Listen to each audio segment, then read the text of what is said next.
మీ business ఏదైనా మీ ఊర్లో promotion చేయాలంటే అది సుమన్ టీవీతోనే సాధ్యం. ఇప్పుడే సంప్రదించండి. నమస్తే, వెల్కమ్ టు సుమన్ టీవీ. నేను మీ సీతారాం రాజు. మనం ఇప్పుడు పశ్చిమ గోదావరి జిల్లా పాలకొల్లులో ఉన్నామండి. పాలకొల్లు అనగానే మనకి వెంటనే గుర్తొచ్చేది నిమ్మల రామానాయుడు గారు. ఎందుకంటే ఆయన గత 3 దఫాలుగా ఇక్కడ ఎమ్మెల్యేగా గెలుపొందుతూ ప్రజల అభిమానాన్ని ఎంతో చూరగొన్నారు. ఇప్పుడు ఈ రోజు కూడా ఒక ప్రత్యేకమైన రోజండి. ఎందుకంటే వాళ్ళ అమ్మాయి కుమార్తె వివాహ వేడుక. ఈరోజు వివాహ వేడుకకి చాలామంది ముఖ్యమంత్రితో సహా ఇక్కడికి రావడానికి అయితే ఏర్పాట్లు అయితే పూర్తయ్యాయి. పోలీసులు కూడా పూర్తి బందోబస్తు ఏర్పాటు చేశారు. ఈరోజు రాత్రి అయితే వివాహం మధ్యాహ్నం 2:30 ఆ ప్రాంతంలో అయితే ముఖ్యమంత్రి చంద్రబాబు నాయుడు గారు వచ్చి ఎవరైతే వధూవరులు ఉన్నారో వారిని ఆస్వాదించి వెళ్తారనే సమాచారం అయితే మనకుంది.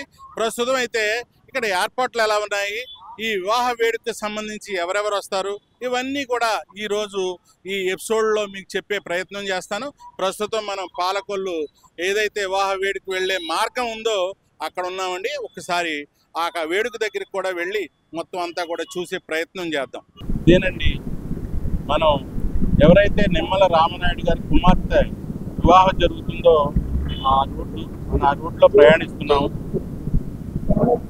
దారి పొడుగునా కూడా పెళ్లి సందర్భంగా రూట్లన్నీ కూడా చాలా క్లియర్గా నీట్గా చేశారు.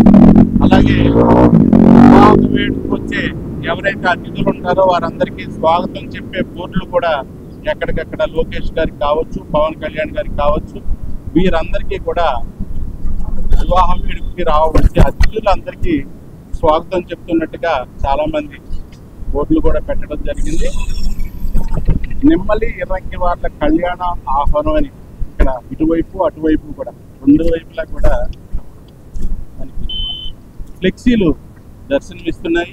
చూడండి, ఈ పక్క కూడా నిమ్మల ఇర్రంకి వాళ్ళ కళ్యాణ ఆహ్వానం అని పెట్టారు. వాస్తవంగా చెప్పాలంటే నిమ్మల రామానాయుడు గారి అమ్మాయిని అందుకోబోయే వారు వియ్యంకి వారు అయితే ఇర్రంకి వారి అబ్బాయిని వీరు తమ అల్లుడిగా చేసుకుంటున్నారు.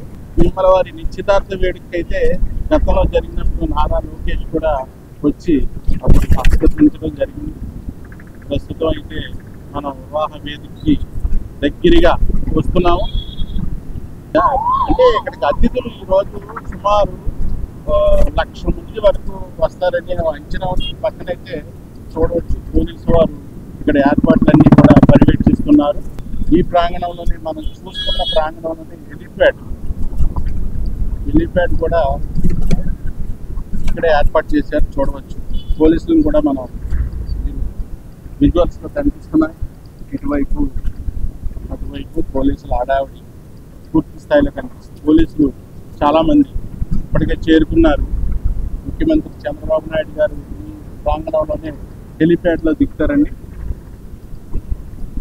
ఇవన్నీ కూడా పూర్తి స్థాయి పోలీస్ సెక్యూరిటీతో నిండిపోయిందండి. ఇదేనండి మనం చూడబోయే ఈ ప్రాంగణంలోనే హెలిప్యాడ్ నిర్మించారు. ఈ హెలిప్యాడ్లోనే ఈరోజు ముఖ్యమంత్రి చంద్రబాబు నాయుడు గారు ఈ వివాహ వేడుకకు వచ్చే అవకాశం ఉంది. దానికోసం అయితే ఏర్పాట్లు అయితే పూర్తి స్థాయిలో చేశారు. ఇక్కడే మనకు ఒక అధికారి కూడా ఉన్నారు. వారిని అడిగి, సార్ ఈ రోజు ఎన్ని గంటలకు వస్తారండి చంద్రబాబు నాయుడు గారు? 1:30కి వస్తారు. 1:30 హెలికాప్టర్లో వస్తారండి. 1:15కి వస్తారు. 2:30 వరకు ఉంటారు. 2:30 వరకు వివాహ వేడుక హాజరై మళ్ళీ ఆయన ఏర్పాట్లన్నీ తెలుసు అన్ని కూడా చేస్తారు.